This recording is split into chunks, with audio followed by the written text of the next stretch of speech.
বাংলাদেশের পুঁজিবাজারের দুটো stock exchange আছে, ঢাকা স্টক এক্সচেঞ্জ এবং চিটাগাং স্টক এক্সচেঞ্জ।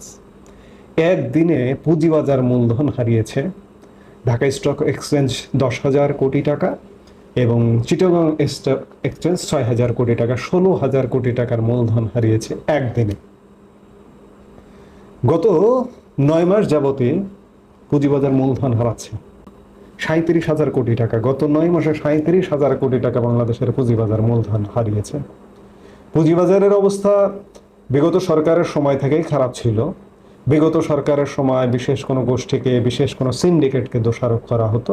কিন্তু আমার প্রশ্ন হচ্ছে যে ডক্টর মোহাম্মদ ইউনূসের আমলে কে পুঁজিবাজার থেকে অর্থ লুট করে নিয়ে যাচ্ছে?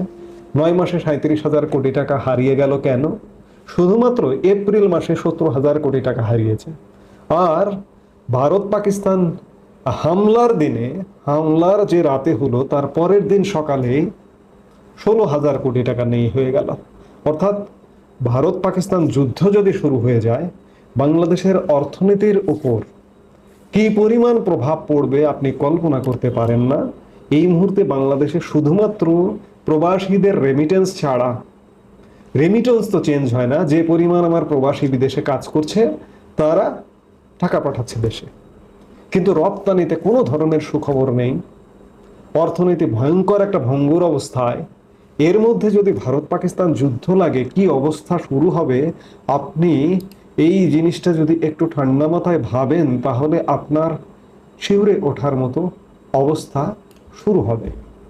আরেকটি জিনিস দেখুন যে ভারতের কাছে বাংলাদেশ কিন্তু ইতিমধ্যে চিহ্নিত যে বাংলাদেশ যতই মধ্যপন্থা অবস্থান করুক। গতকাল পাক ভারত উত্তেজনার মধ্যে বাংলাদেশ সরকার বা বাংলাদেশের পররাষ্ট্র মন্ত্রণালয় একটি নিরপেক্ষ বিবৃতি দেবার চেষ্টা যদিও করেছে। সেই বিবৃতিতে পররাষ্ট্র মন্ত্রণালয় কি বলেছে আমি সেটিও যদি একটু বলি, যে প্রেস রিলিজ দিয়েছে, ভারত ও পাকিস্তানের বিবর্তিত পরিস্থিতি নিবিড়ভাবে পর্যবেক্ষণ করছে বাংলাদেশ সরকার।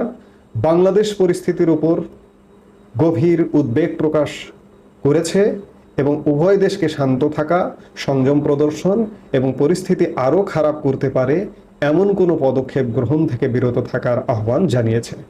আঞ্চলিক শান্তি, সমৃদ্ধি ও স্থায়িত্বের চেতনায় বাংলাদেশ আশাবাদী যে কূটনৈতিক উৎসাহের মাধ্যমে উত্তেজনা কমে যাবে এবং শেষ পর্যন্ত এই অঞ্চলের জনগণের উপকারের জন্য শান্তি বিরাজ করবে।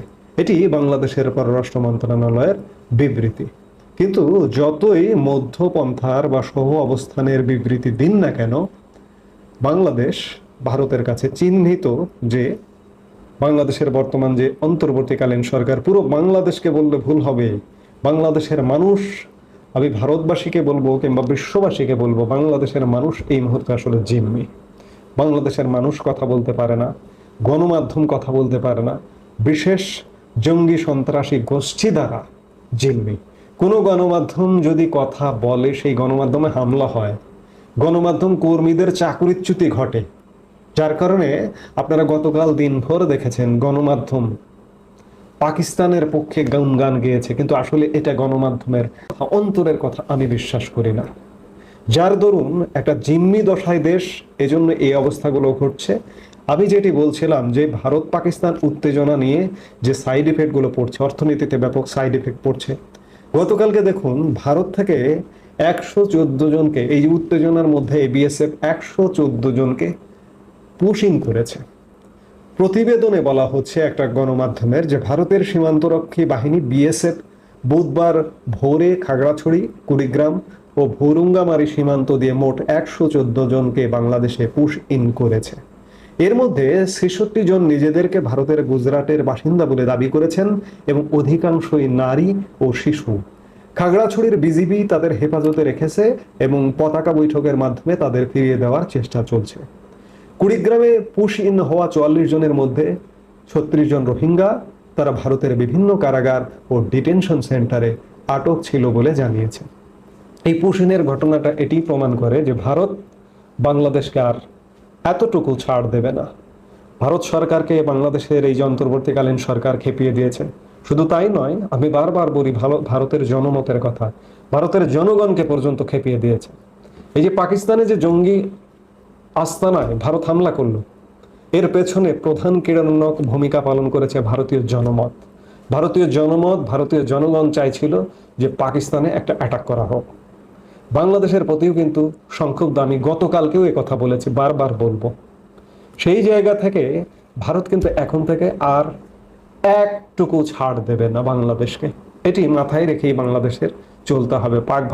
ভারত উত্তেজনা নিয়ে যতই নিরপেক্ষ বিবৃতি দিন না কেন, এই যে পুশিনের মধ্যে 36 জন রোহিঙ্গা ধরা পড়েছে, রোহিঙ্গাদের এখানে পুশিন করেছে। রোহিঙ্গা কারা?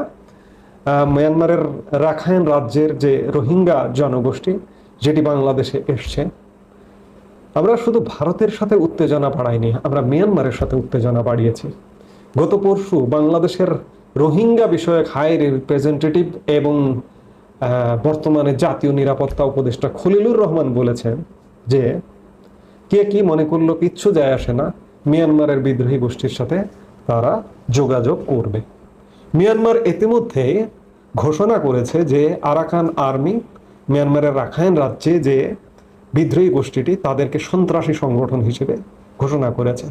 অথচ দেখুন বাংলাদেশের এই অর্বাচীনদের কত বড় সাহস। মিয়ানমার একটা রাষ্ট্র, বাংলাদেশ একটা রাষ্ট্র, একটা রাষ্ট্র বহির্ভূত সংগঠনের সাথে যোগাযোগ করবে। বাংলাদেশের মানুষের কতটা বিপদের মধ্যে ফেলে দিচ্ছে এরা, ফেলে দিয়ে এরা চলে যাবে, কিন্তু বাংলাদেশের মানুষের যে বিপদ, এই বিপদ থেকে মুক্তির উপায় কি? এই যে ভারত থেকে পুশিন হচ্ছে, আরো হবে, এটি নিশ্চিত থাকুন যে আরো হবে, এবং আরো নানা ধরনের নিয়ন্ত্রণ আরোপ আসবে। আর মিয়ানমার থেকে তো আসছে স্রোতের মতো। এই ধোঁকাবাজ ইউনূস সরকার গত রোজার মাসে, পবিত্র রোজা থেকে রোজার মুখে বললেন যে 1,80,000 রোহিঙ্গাকে চিহ্নিত করা হয়েছে, মিয়ানমারে ফেরত পাঠানো হবে। কিসের 1,80,000 ফেরত পাঠানো? যে স্রোতটা এসে গেছে ইতিমধ্যেই প্রায় 1.25 লক্ষ এসে গেছে। এটা 1,80,000 ছুতে যাচ্ছে। 1,80,000 ফেরত কি পাঠাবে? 1,80,000 আরো ওদিক থেকে আসছে, আরো আসবে। রাখাইন রাজ্য খালি করে ফেলানো হচ্ছে। অর্থাৎ অবস্থাটা এমন হচ্ছে যে বাংলাদেশ যেন ডাম্পিং স্টেশন, এদিকে মিয়ানমারের রোহিঙ্গাদের ডাম্পিং স্টেশন, ভারতের উদ্বাস্তু যারা আছে তাদের ডাম্পিং স্টেশন। আবার গতকালকে খলিলুর রহমান বলেছেন এটিও যে যদি বাংলাদেশের নাগরিক হয় তাহলে তাদেরকে গ্রহণ করা হবে। অর্থাৎ আমরা একটা উদ্ভট অবস্থার মধ্যে দিয়ে আছি। মিয়ানমারের সাথে আমরা সম্পর্ক খারাপ করে ফেলেছি, আমরা ভারতের সাথে সম্পর্ক খারাপ করে ফেলেছি। এই দুটি কিন্তু আমাদের প্রধান প্রতিবেশী ভারত, দ্বিতীয় প্রধান প্রতিবেশী অর্থাৎ বর্ডার লাগোয়া দেশ মিয়ানমার এবং ভারত। এই দুটি দেশই যদি আমাদেরকে যদি শায়েস্তা করতে চায়, আমরা কিন্তু শেষ, আমরা কিন্তু চিরে চ্যাপ্টা হয়ে যাব। অবস্থাটি এমন। কাজেই পাক ভারত উত্তেজনা যত বাড়বে, কিংবা মিয়ানমারে আরাকান আর্মির সাথে মিয়ানমার জান্তা সরকারের যত উত্তেজনা বাড়বে, বাংলাদেশের জন্য কিন্তু ঘোর বিপদ নেমে আসছে। বাংলাদেশের মানুষ এখনো উপলব্ধি করছে কিনা বা করছে না, এটি বাংলাদেশের জন্য ভয়ানক, যে বাংলাদেশ কিন্তু চিরে চ্যাপ্টা হতে যাচ্ছে।